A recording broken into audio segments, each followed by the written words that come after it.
Hello everyone. आज का question हमारा है जून 2021 में पूछा गया है, जो एग्जाम हमारा फरवरी में हुआ था। तो ये क्वेश्चन हमारा आइडेंटिटी थ्योरम के बेस पे है।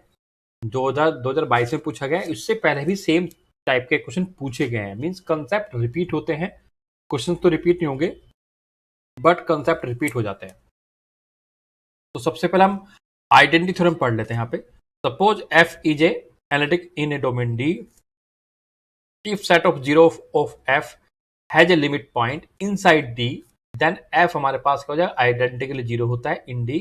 इट मीन हमारे पास क्या हो जाता है, एफ जेड कॉन्स्टेंट हो जाता है। और इसके अलावा आपने ये भी पढ़ा होगा, if two holomorphic means two analytic function F and G on a domain D agree on a set S हो सकता है, या फिर यहाँ पे हम कोई सीक्वेंस भी ले सकते हैं। ठीक है, which has a limit point a in D, then f equal to g on all D। Means यदि इस सेगमेंट के अंदर हमारे पास कोई वैल्यू बराबर हो जाए, दो फंक्शन बराबर हो जाते हैं और दोनों फंक्शन कैसे एनालिटिक हैं, और यहाँ पे इस सेगमेंट में जो हमारे पास लिमिट पॉइंट है वो हमारा किसके अंदर, डी के अंदर कंटेन कर जाए, डी के अंदर लिमिट पॉइंट कंटेन कर जाए, तो हमारे पास क्या होगा, एफ और जी पूरे कंप्लीटली डी के अंदर इक्वल हो जाएंगे। तो इस थ्योरम के बेस पे काफी क्वेश्चन पूछे गए। तो आप देखते हैं क्वेश्चन में हमें क्या गिवन है। हमें एक यूनिट डिस्क दिया हुआ है यहाँ पे, और ओ डी करके हमें एक स्पेस ऑफ ऑल होलोमोर्फिक फंक्शन को डिफाइन किया गया है ओडी करके। ठीक है, on D consider the set ए, हमें एक सेट दिया गया है, एक बी दिया गया है। इसमें हमारे पास ऐसे फंक्शन का कलेक्शन है एफ बिलोंग्स टू डी, ऐसे एनालिटिक फंक्शन का कलेक्शन है जहां पे हमारे पास एफ वन बाई एन इस फॉर्म में रिप्रेजेंट होना चाहिए फॉर एन ग्रेटर देन 2, और F one by N N minus two divide by N minus one N greater than 2 इस फॉर्म में डिफाइन किया गया है। तो हमसे पूछा गया है कि ए के अंदर कितने फंक्शन आने वाले हैं एंड बी के अंदर कितने फंक्शन यहाँ पे लाई करने वाले हैं, क्योंकि यहाँ पे ऑप्शन में आप देख सकते हो both A and B are non empty, A is empty, B has exactly one element. Element means function, वो भी एनालिटिक फंक्शन होना चाहिए हमारे पास। अब हम बात करते हैं इस थ्योरम के बेस पे हम क्वेश्चन सोल्व करते हैं। तो हमें दिया हुआ क्या है हमारे पास, फॉर ए सेट ए के लिए हमारे पास क्या दिया हुआ है, सेट ऑफ जीरोज। यदि हम सेट ऑफ जीरोज की बात करते हैं, इसकी बात करें हम सेट ऑफ जीरोज निकालना चाहते हैं हमारे पास, तो वो क्या आ जाएगा हमारे पास, such that Z belongs to D such that F Z equal to zero, ऐसे कुछ बनेगा, ऐसा कुछ बनेगा। और हमारे पास जो सीक्वेंस दिया गया है यहाँ पे आप देखो अच्छे से, यहाँ पे हमें वन बाई एन दिया हुआ है, तो यही हम बना सकते हैं यहाँ पे one by N such that N belongs to N. अब हम इसका लिमिट पॉइंट निकालना चाहते हैं, क्योंकि हमने ये थ्योरम अप्लाई किए। लिमिट पॉइंट यहाँ पे हमारे पास क्या हो जाएगा, लिमिट पॉइंट जीरो आ जाएगा, क्योंकि ये सीक्वेंस मैंने आपको पहले बोला कि हमारे पास एक सेट बनेगा, सीक्वेंस बने, एंड जीरो बिलोंग्स टू किस में लाई कर रहा है, डी के अंदर लाई कर रहा है। इट मीन्स हमारे पास फंक्शन क्या हो गया, ये क्या इंप्लाई कर रहा है, इट मीन्स हमारा फंक्शन आइडेंटिकली जीरो हो गया, आइडेंटिकली जीरो हो गया। क्या ऐसा हो रहा है क्या, आप मुझे बताओ, यहाँ पे फंक्शन आइडेंटिकली जीरो है क्या, ये तो चलो जीरो हो गया ओड के लिए। इवन वाले केस में कभी ये फंक्शन हमारा ई की पावर माइनस के एन क्या कभी जीरो हो पाएगा, ई की पावर समथिंग कभी भी जीरो नहीं होता है। तो यहाँ पे हम बोल सकते हैं कि F not identically zero for set A, for set ए।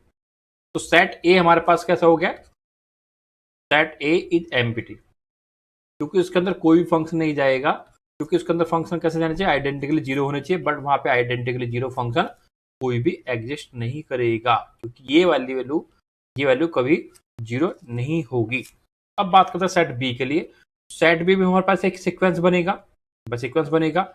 अब इसका भी हम यहाँ पे क्या निकालने वाले हैं, जीरोज निकालेंगे। तो जीरो इसके अंदर डी के अंदर लाई कर जाएगा, जी को अंदर जीरो अंदर लाई कर जाएगा।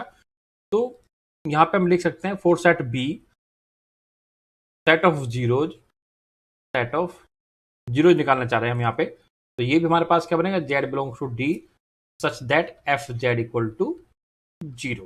तो यहाँ पे हमारे पास एक सीक्वेंस आ जाएगी one by N such that N belongs to N, और ये हमारे पास किसके बराबर जाएगा, इसका लिमिट पॉइंट कहाँ जाएगा, जीरो आएगा, और जीरो हमारे पास कहाँ जा रहा है, डी के अंदर बिलोंग कर रहा है। तो बाई आइडेंटिटी थ्योरम हमारे पास यहाँ पे क्या हो जाएगा, इस तरह के क्वेश्चंस को हम सीधे सीधे फंक्शन यहाँ पे एक हमारा एग्जिस्ट कर जाएगा, यहाँ पे हमारा एक फंक्शन एग्जिस्ट कर जाएगा। हम बोल सकते हैं 1/n जब भी आपको इस तरह का फंक्शन दिया जाए, जब भी आपको इस तरह का फंक्शन मतलब क्वेश्चन दिया जाए, वहां पे आप क्या कर सकते हो, 1/n को सीधे सीधे जेड से रिप्लेस कर सकते हो। बट शर्त यही है कि हमारे पास जो लिमिट पॉइंट ऑफ जीरो है वो डी के अंदर लाई करना चाहिए। तो यहाँ पे हम क्या कर सकते हैं, 1/n को किससे रिप्लेस कर सकते हैं, जेड से रिप्लेस कर सकते हैं गिवन फंक्शन के अंदर। तो f हमें क्या दिया हुआ है, 1/n दिया हुआ है। तो यहाँ से हम n को कॉमन ले सकते हैं। यदि हम क्वेश्चन को देखते हैं, यहाँ पे n हमने यहाँ से कॉमन लिया, यहाँ से भी हमने n कॉमन लिया, 1/n हमें बनाना है यहाँ पे। तो 1/n बन जाएगा हमारे पास यहाँ पे 1 माइनस के 2/n एंड यहाँ पे क्या हो जाएगा 1 माइनस के 1/n। तो n से n कैंसिल आउट हो गया। अब यहाँ पे हम 1/n को z से रिप्लेस कर सकते हैं। तो हमारे पास क्या बन जाएगा, एक फंक्शन ऐसा एग्जिस्ट कर जाएगा यहाँ पे fz, जो हमारे पास क्या बनेगा 1 माइनस के 2z अपॉन 1 माइनस के z, ऐसा कुछ बनेगा 1 माइनस के z। अब यहां से आप माइनस कॉमन लेके भी बना सकते हो, मीन्स यहाँ पे आपके पास एक fz आ गया, एक फंक्शन ऐसा एग्जिस्ट कर गया जिसको हम ऐसा भी लिख सकते हैं, ऐसा। और ये मैपिंग जो हमारे पास बनी है, फंक्शन हमारे पास हमेशा ही यूनिक बनता है, ये आपको यूनिकनेस थ्योरम से पता भी होगा। अब यदि हम इसके फंक्शन जो हमने एग्जिस्ट कर रहा है यहाँ पे, हम देख पा रहे हैं यहाँ पे z=1 पे इसमें एक सिंगुलरिटी मिल रही है, सिंगुलरिटी मिल रही है क्योंकि हमें ऐसे फंक्शन का करेक्शन करना था। हमें कैसे फंक्शन का करेक्शन करना है, जो होलोमोर्फिक है, होलोमोर्फिक है। तो क्या ये होलोमोर्फिक है, ये हमें वेरीफाई करना पड़ेगा। तो सिंगुलरिटी z=1 बट z=1 हमारे पास does not belong to D, क्योंकि हमारे पास यूनिट रेडियस का क्या दिया हुआ है, हमें डिस्क दिया हुआ है। आप देखो अच्छे से क्वेश्चन में हमें यहाँ पे क्या दिया है, यूनिट डिस्क दिया हुआ है। तो 1 इसके अंदर लाई नहीं करता है। इट मीन्स ये हमारे पास फंक्शन कैसा हो गया, एफ जेड हमारा कैसा हो गया, एनालिटिक हो गया। इट मीन्स एफ जेड हमारा किसके अंदर बिलोंग कर गया, सेट बी के अंदर बिलोंग कर गया।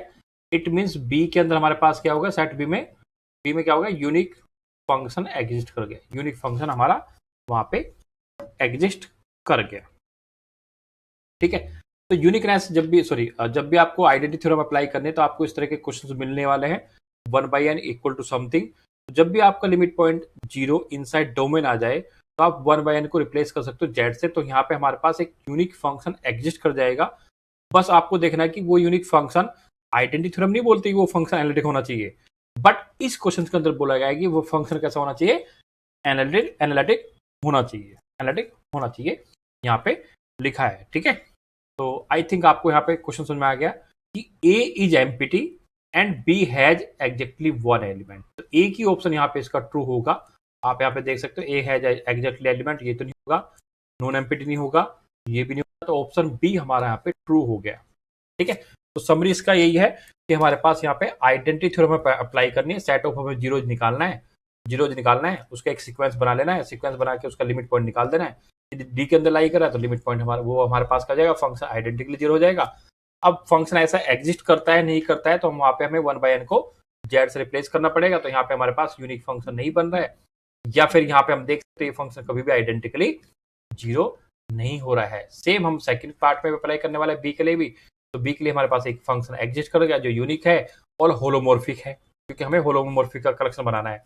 तो आई थिंक यहाँ पे आपके पास सेट बी के अंदर एक एलिमेंट आ गया एग्जैक्टली 1, और सेट 1 के एलिमेंट 1 में क्या हो गया, एमपीटी सेट आ गया, 1 क्या हो गया, एमपीटी हो गया। आई होप आपको एक क्वेश्चन समझ में आ गया होगा। Thank you very much, and video को लाइक करें, चैनल को सब्सक्राइब करें।